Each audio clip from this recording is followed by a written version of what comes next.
Hello दोस्तों। मैं आपका दोस्त जीत आयुर्वेद से।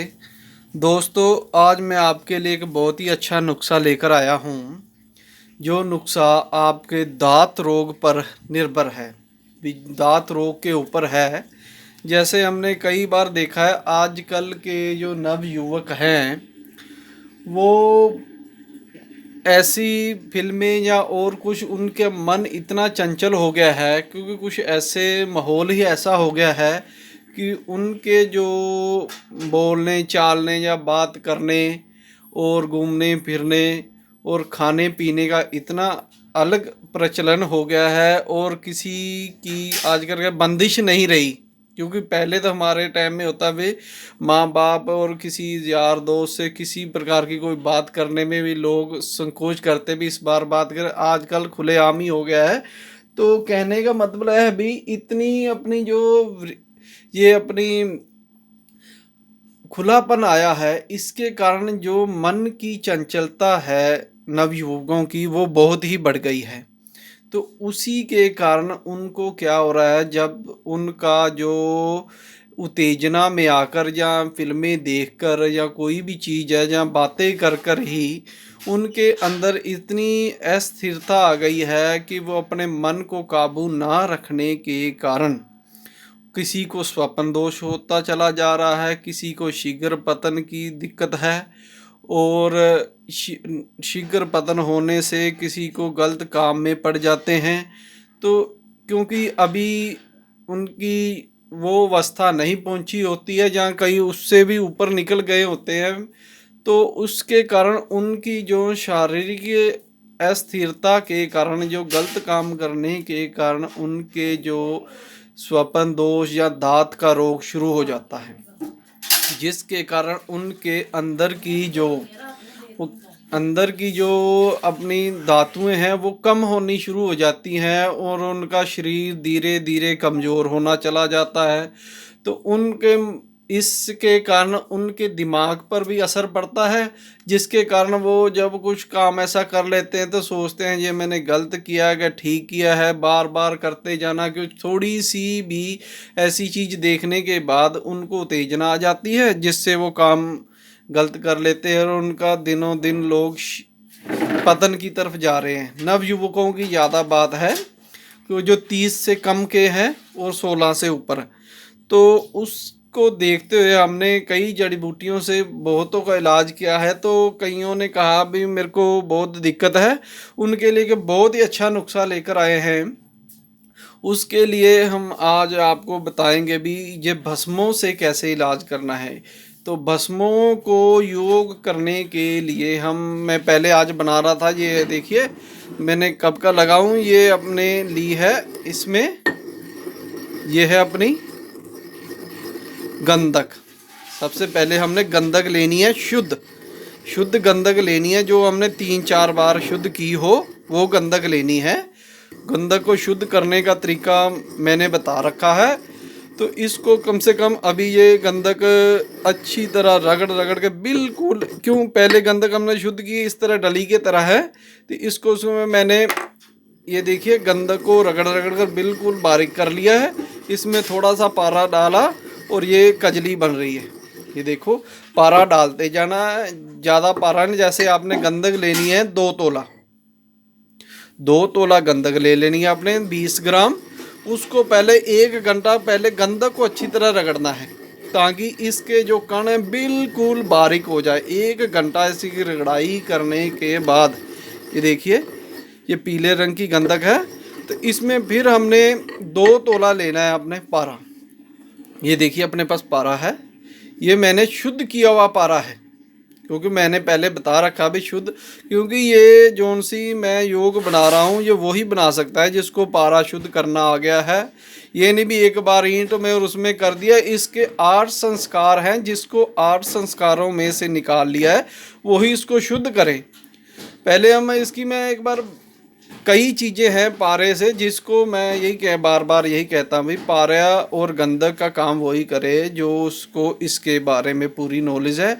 उसके अलावा ये ना करे, क्योंकि रसायन शास्त्र का ये नुस्खे हैं तो क्यों भस्में वगैरह सभी चीज़ें इसमें बढ़ती हैं, तो इसलिए हम किसी को कहते नहीं भी कोई खुद ही बना ले। ये सिर्फ जो वैद है वही लोग बना सकते हैं जो पारे को शुद्ध कर सकते हैं। तो इसमें हमने क्या करना है, 2 तोले तो डाल देना ही है गंधक, 2 तोले डाल देना है पारा।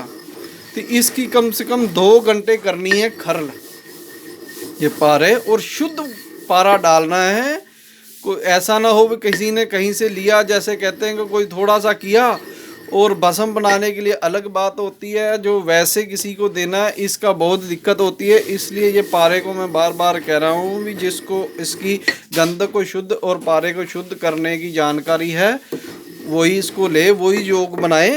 तो सबसे पहले तो इसी में होता है इसका, जब ये पारे और गंधक की अपनी ये कजली, इसको कजली कहते हैं पारे और गंधक को, जो अच्छी तरह, क्योंकि कोई भी योग है अपना वो पारे और गंधक के बिना, अगर पारा अकेला किसी चीज़ में लेंगे तो वो इतना फ़ायदा नहीं करता है, क्योंकि पारा कभी भी रसायन साधन अकेला लेने की बात नहीं कही गई है। ये गंधक के साथ मिलकर ही इसका सहयोग बनता है, क्योंकि पारा को कहते हैं, जो पारा है जो शिव भगवान का वीर्य है, तो जो गंधक है ये माता पार्वती का रज है। जब ये दोनों मिल जाते हैं तो ये बीजीकरण, एक बीजीकरण बन जाता है। बीजीकरण भी, बाजीकरण भी कहते हैं इसको। बाजीकरण का मतलब होता है जो शरीर को बहुत ताकत देने वाली है, वीर्य बढ़ाने वाली चीज़ें हैं, उनको कहते हैं बाजीकरणी। तो इन दोनों को जब मिला दिया जाता है तो एक बहुत ही अच्छा सहयोग बनता है। इसके बाद ही जब इसकी गुटाई हो जाती है और इसमें भस्में या जड़ी बूटियाँ मिलाई जाती हैं, तो अब इसका 2 घंटे हम खरल करेंगे। उसके बाद मैं इसमें जो सी क्या करना है, उसके बाद जो सी हमने इसमें चीज़ें डालनी हैं वो है अपने पास। सबसे पहले हमने लेना है कपूर। कपूर है अपने पास, हाँ कपूर ले लेना हमने 1 तोला कपूर, 1 तोला कपूर ले लेना है। उसको जब ये इसकी अच्छी तरह खरल हो जाए 1 तोला कपूर, उसके बाद लेना है हमने भंग भस्म, ये भी ले लेनी है हमने 2 तोला। 2 तोला लेनी है हमने भंग भस्म, इसको कली भस्म भी कहते हैं, भंग भस्म भी कहते हैं। ये ले लेनी है आपने 2 तोला। उसके बाद ले लेनी है आपने अबरक भस्म। अबरक भस्म नहीं, इस ये है अपनी, ये देखिए ये है अपनी शंख भस्म। शंख भस्म भी ले सकते हैं, इसमें कोडी भस्म भी ले सकते हैं, ये दोनों का योग है। कोडी भस्म ले लो या शंख भस्म ले लो या सिप्पी भस्म ले लो, ये तीनों इसमें जड़ जाती हैं। ये आप, मेरे पास मैंने शंख भस्म बना रखी है इसलिए आप शंख भस्म ले लें। उसके बाद लेनी है अबरक भस्म। अबरक भस्म, शंख भस्म, ये तीसरे नंबर पर जो हमारे पास है ये है चांदी भस्म। ये तीनों भस्में लेनी है आपने।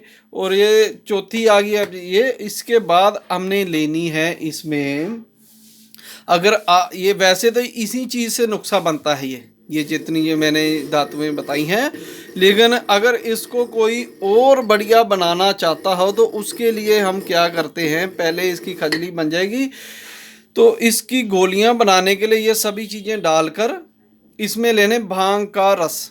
भांग का रस जब इसकी 3-4 घंटे इसकी खरल हो जाएगी, सभी को डालकर जब ये टाइट होना शुरू हो जाएगी, फिर इसमें भांग का रस ले आना, वो 1-1 तुपका डालते जाना इसमें भांग के रस को, और धीरे धीरे खरल करते जाना है। भांग का रस, जो भांग अपने पास वैसे मिलती है तो उसका रस लाके 1-1 तुपका डालते जाना है, उसको खरल करते जाए, बिल्कुल टाइट हो जाएगी जब ये। तो ये जब करते करते इसकी तकरीबन भांग का रस डालते डालते बिल्कुल ये टाइट हो जाएगी, और इसकी फिर हमने छोटी छोटी गोलियां बना लेनी चने के बराबर। तो वो गोलियां बनाकर आपने छाया में रख के सुखा लेनी है। तो वो गोली हमने लेनी है, सिर्फ 1 गोली। आप उसको चाहे तो मधु के साथ ले सकते हैं, दूध के साथ ले सकते हैं, और मक्खन के साथ भी ले सकते हैं। मक्खन में भी कई बार दूध पीकर या मक्खन में 1 चम्मच लो, गोली को पीस लो, मक्खन के ऊपर डाल दो और उसको निगल जाओ, चाहे मलाई में डाल दो उसको भी निगल जाओ। तो इसकी गोलियां बना कर रख लेनी है। तो ये गोली आप सुबह 1 और शाम को भी खाना खाने के बाद लेनी है। तो ये कहते हैं भी ये ऐसा योग है, इसमें और भी बहुत बड़ा योग है, मैं वो उसमें बताऊंगा तो कह देंगे। इसमें अभी एक चीज़ है अपने सोना बसम। अगर मैं किसी को ये जिसके लिए बना रहा वो यही है, अगर वो कोई कहे तो एक ये सोना बसम में बनती है, उसमें हम सोना बसम डालते हैं या फिर चांदी के वर्क पड़ते हैं। तो लेकिन ये अभी बसमें और पारा और गंधक ये बहुत तेज हो गई हैं। तो ये तीनों चीज़ों, ये सभी जो अपनी जड़ी बूटियों को मिलाकर जो चीज़ बनेगी, एक अवला अवला दर्जे की चीज़ है, दवाई है, जिसको आप यूज़ करेंगे तो सिर्फ उसकी चने के बराबर ही गोली एक ही लेनी है, क्योंकि इसमें पारा और गंधक का जो है बहुत तेज है।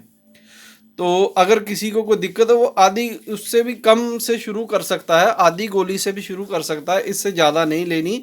चाहे आपको फ़ायदा करे चाहे ना करे, आपने ये फ़ायदा ना करे का मतलब है भी आपने खाई और शाम तक कह रहे हैं मेरे को फ़ायदा नहीं हुआ, उससे नहीं पता लगता। चाहे आप 2 दिन में भी इसका असर या 4 दिन में भी हो सकता है, लेकिन लेनी आपने आधी या एक गोली है। जिसकी शरीर सही है, जिसको पहले कुछ ज़्यादा दिक्कत आ गई, ज़्यादा दुबला पतला आदमी है, ज़्यादा ही दिक्कत आ गई, वो आधी गोली से ही शुरू करे।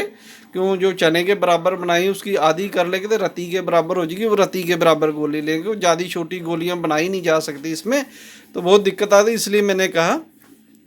तो ये आपने सुबह शाम लेंगे तो आपके शरीर में जो भी कहते हैं भी धातु रोग के कारण कमज़ोरी आ गई है, जो कहते हैं भी दांत के कारण ज़्यादा निकलने, क्यों वीर्य अगर ज़्यादा निकल जाता है, रात को ले लो या सुबह ले लो, अगर वो पेशाब या लैट्रिन जाता है तब भी उसका वीर्य निकल जाता है। इसके कारण उसके शरीर में जितनी भी कमज़ोरियाँ आ चुकी हैं वो सारी की सारी इसके कारण अपने आप, क्योंकि ये बहुत अच्छी धातुएं हैं जिनको बनाने से शरीर के जितने भी धात की प्रॉब्लम है वह दूर हो जाती है। क्योंकि कईयों को हमने बहुत सी जड़ी बूटियों को खाने के बाद भी उनको फ़र्क नहीं पड़ रहा, तो इसलिए ये मैं एक योग बना रहा हूँ, तो उसी के लिए मैंने आज बता दिया है। तो यारों दोस्तों, आप मेरे चैनल को सब्सक्राइब करें, शेयर करें, ताकि नई नई वीडियो आप तक पहुंचती रहे और मेरे चैनल को देखते रहें।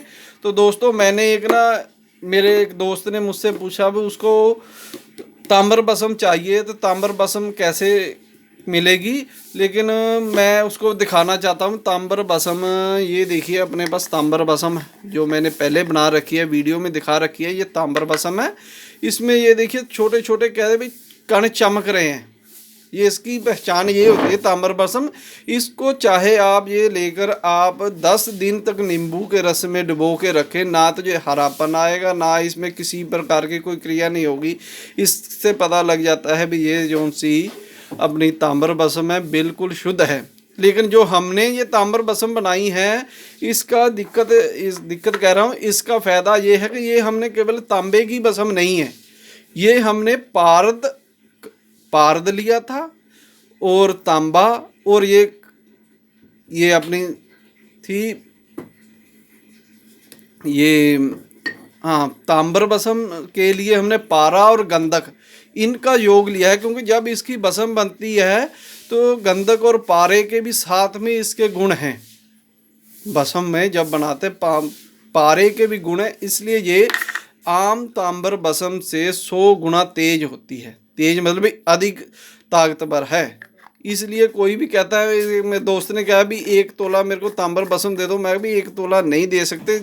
इतने करने से कम इतना काम करने के बाद 2 या 3 तोले ही बनती है, इसलिए ये हमने इसी में डाली हुई है।